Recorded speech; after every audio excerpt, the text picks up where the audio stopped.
speculation ikintu cya mbere ni amakuru. So reka mpere kuri kwizigira muzamara iminsi mutamwumva, iminsi sinyivuze kubera yuko ntabwo ndi muganga, wenda ngo nzamenye igihe azagarukira kuko yakoze accident,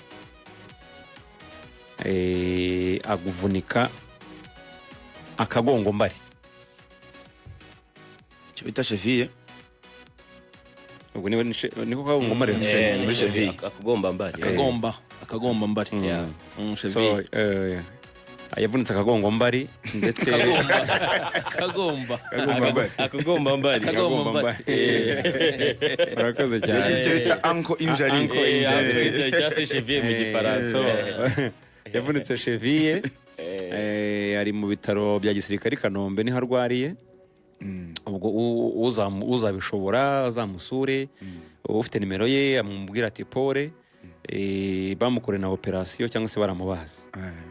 So ubwo no kurindira akazakira ahagaruka mu kazi, nicyo tumwifuriza. abantu banamusengereye, bajye bamuragiza Imana mu isengesho, bavuga ati akire vuba ko burya imvune ni ikintu gishobora gufata iminsi kitarakira, ugomba no gusenga kugira ngo nyine hatazamo izindi mvune, kuburyo umuntu bashaka kumubaga wenda bigende neza bakaba bakongera kumubaga. Yego, tumwifuriza gukira vuba rero, tumwifuriza gukira rero, kwizigira. Uwo ni umwe.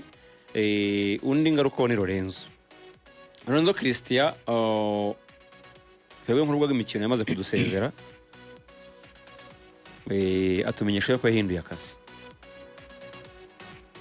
Ni ibintu tudafite muri controle, kandi ni ibintu bisanzwe bibaho umukozi kuba yahindura akazi. Izi mikoro hari abazinyuzeho, natwe tuzinyuraho tuzazivaho. Guhindura akazi rero ni ibisanzwe. Ndumva nta kintu kirimo kindi umuntu yavuga, sibyo se? Birasobanutse. Guhindura akazi ni ikintu gisanzwe cyane. Guhindura umukoresha ni ibintu bisanzwe n'akazi, natwe tuzagahindura igihe nikigera cyacu. Rigani Rugaju, guhera ku wa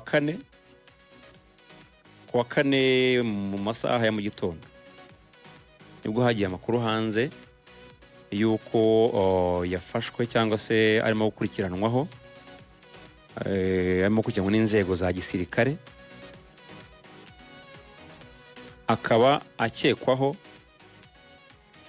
amakosa yaba yarakozwe mu mwaka ushize mu bijyanye n'amafaranga ku ikipe y'ingabo.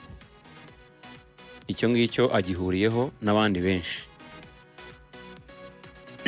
arakekwaho, akaba arimo rero kugenda abibazwa n'izo nzego za gisirikare.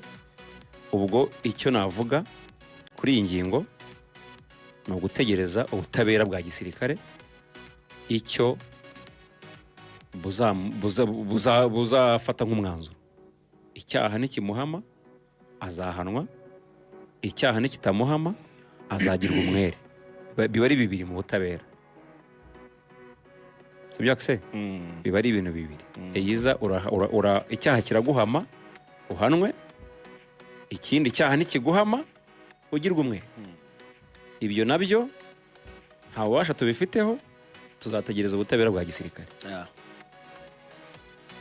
Nta kindi kintu ndi burenze kuri ibyo ngibyo mvuze, nta no kubisesengura. Birasobanutse nkuko nifuzaga kubitangaho nk'amakuru, uko ni abakozi bagenzi bacu.